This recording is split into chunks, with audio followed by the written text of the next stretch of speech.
ඉතින් සුබ දවසක් හැමෝටම. කොළඹ කිට්ටුව තියෙන හරිම අවුල් තැනක්, සංවර්ධනය විය යුතුම තැනක් තමයි මේ පෙන්වන්නේ. ඔය උඩින් පේන්නේ අධිවේගී මාර්ගය. එතකොට මෙතන පහලින් තියෙනවා හුණුපිටිය දුම්රිය ස්ථානය.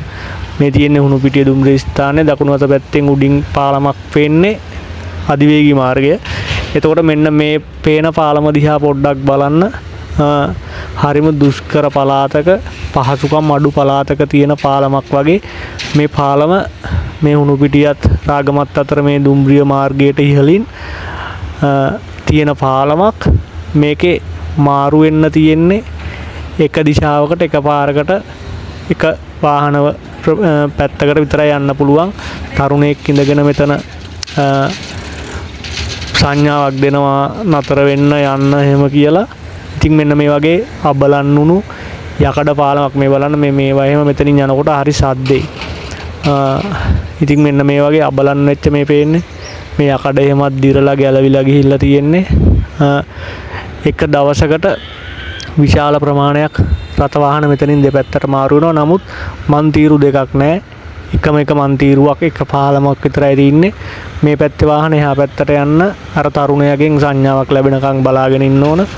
ඊළඟ අනිත් පැත්තේ වාහන ටික මේ පැත්තට එන්න අර තරුණයාගෙන් ආයෙ සංඥාවක් ලැබෙනකම් බලන් ඉන්න ඕන. ලොකු වාහන තදබදයක් වෙනවා. ඒ වගේම දවසට දහස් ගාණක් වාහන මෙතනින් දෙපැත්තට මාරු වෙනවා. මෙච්චර දියුණු තැනක උඩින් හයිවේ එක තියෙනවා. නමුත් හයිවේ එක පහළ තත්ත්වය මෙන්න මේකයි. මෙතෙන්ට අනිවාර්යයෙන්ම පාලමක් ඉදිවිය යුතුමයි. ඉතින් බලධාරීන්ගේ අවධානය යොමු වෙන්න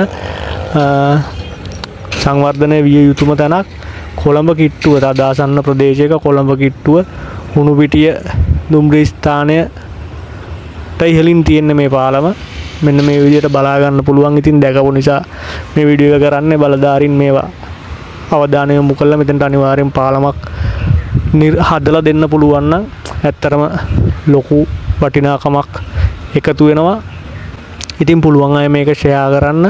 අනිවාර්යෙන්ම ෂෙයා කරන්න වල සෝෂල් මීඩියා වල මේක ඉතින් පේනව නේද මේ වීඩියෝ එක කරන පොඩි වෙලාවෙත් මෙතන විදිය. ඉතින් අපි තව වීඩියෝ එකකින් හමු වෙමු. සුබ දවසක් හැමෝටම.